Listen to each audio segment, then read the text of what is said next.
नमस्कार मैत्रिणींनो, कशा आहात? तर मी आहे समृद्धी. आज आपण बघणार आहे कापसासारखी अगदी मऊ लुसलुशीत इडली कशी करायची ती. इडली हा पदार्थ बहुतेक सगळ्यांनाच आवडतो. सकाळच्या नाश्त्याला उत्तम पर्याय आहे इडली, किंवा आपण कधी दिवसभर पण इडलीवर राहू शकतो.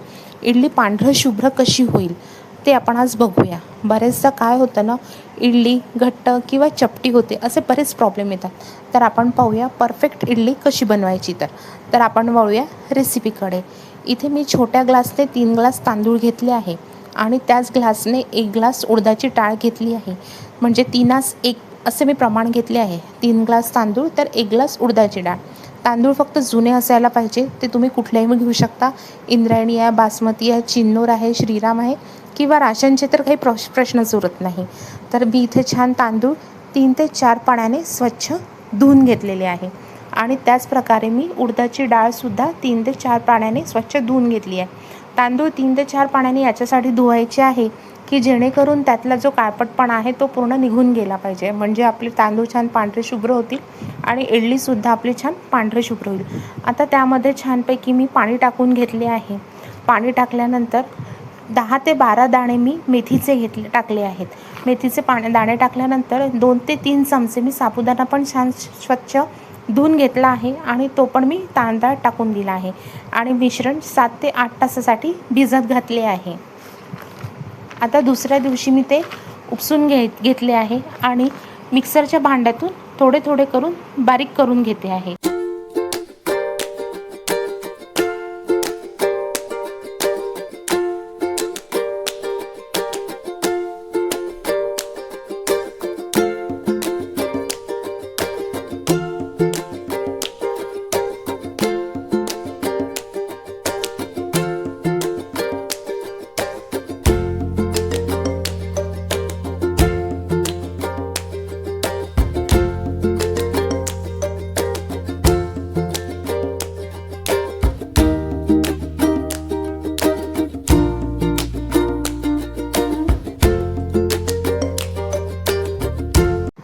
तर आता डाळ आणि तांदूळ इथे मी छान प्रकारे बारीक करून घेतले आहेत आणि हे मिश्रण थोड्या मोठ्या भांड्यात ठेवायचे, म्हणजे फर्मेट झाल्यावर मिश्रण भांड्याच्या बाहेर पडणार नाही. आता हे मिश्रण मी छान प्रकारे फेटून घेतले आहे आणि परत 9 ते 10 तासासाठी मी हे छान झाकून ठेवले आहे. म्हणजे दुसऱ्या दिवशी छानपैकी हे मस्त फर्मेट होतील.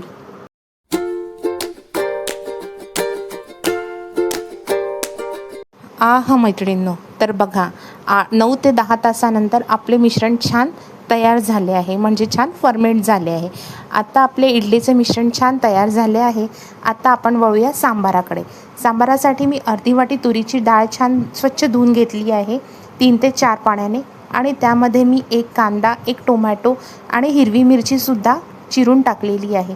आणि पाणी घालून त्यामध्ये अर्धा चमचा हळद आणि 1 चमचा लाल तिखट टाकून कुकरमध्ये 4 ते 5 शिट्ट्या येईपर्यंत ठेवून दिले आहे, जेणेकरून त्यातले कांदा, टोमॅटो, मिरची आणि डाळ सर्व एकजीव होईल.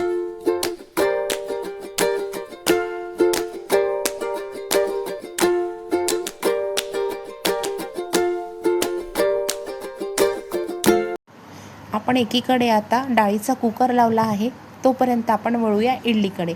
तर इडलीचं पीठ मी एका छान छोट्या भांड्यामध्ये काढून घेतले आहे. त्यामध्ये मी चवीपुरता मीठ आणि 1 चमचा तेल टाकून मिश्रण छान फेटून घेते आहे. तोपर्यंत आपला कुकर होतो आहे.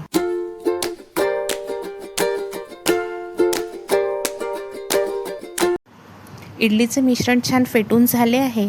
आता आपण एकीकडे इडलीचा कुकर लावूया आहे. इडलीचा कुकर गॅसवर ठेवून छान त्यात थोडे पाणी टाकून द्यायचे आहे आणि पाणी थोडे गरम होईपर्यंत आपण इडली पात्राला एक करून तेल लावूया. तेल लावल्यानंतर त्यामध्ये आपण इडली पात्रामध्ये छानपैकी मिश्रण टाकून घेऊया.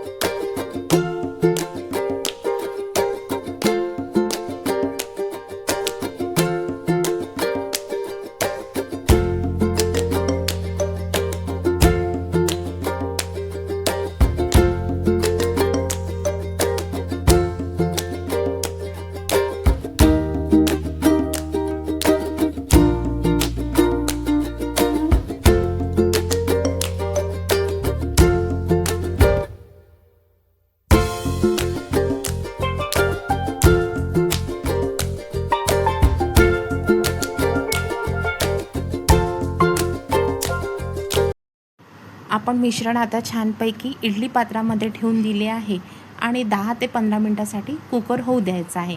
10-15 मिनटानंतर आपल्या इडल्या पहा कशा छानपैकी मऊ लुसलुशीत आणि सॉफ्ट झाल्या आहे, अगदी स्पॉन्जी झाल्या आहे. अशा इडल्या असल्या ना तर वा, अजून काय पाहिजे है ना. तर आता वळूया आपण सांबाराकडे. तर सांबारासाठी मी एका गंजामध्ये तेल टाकले आहे आणि तेल छान थोडे गरम होऊ दिले आहे. त्यामध्ये मी मोहरी, जिरे आणि आपले मेथी दाणा टाकले आहे. ते तडतडले की त्यामध्ये मी लाल मिरच्या टाकणार आहे. कोणी यामध्ये हिरवा कढीपत्ता पण टाकतात किंवा आले लसूण पेस्ट पण टाकतात, पण त्यावेळेला माझ्याकडे अवेलेबल नसल्यामुळे मी ते टाकले नाही आहे. ते टाकल्यानंतर मी लाल मिरची टाकणार आहे.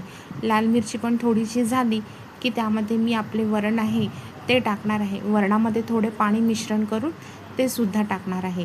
वरणाचे पाणी टाकले की त्यामध्ये मी थोडंसं 2 चमचा सांबार मसाला टाकलेला आहे. सांबार मसाला, आपले आमकूट आणि चवीपुरता साखर टाकली आहे आणि चवीपुरता मीठ टाकलं आहे. छान याला 1-2 उकळी आली की त्यानंतर मी हिरवी कोथिंबीर टाकली आहे आणि हिरवी कोथिंबीर टाकल्याने त्याला अजून चव दुपटीने वाढलेली आहे. तर नंतर गरम गरम सर्व करा छान आपला इडली सांबार. रेसिपी कशी वाटली नक्की लाईक करा, शेअर करा आणि सबस्क्राईब करायला विसरू नका. कमेंट्समध्ये नक्की कळवा. बाय.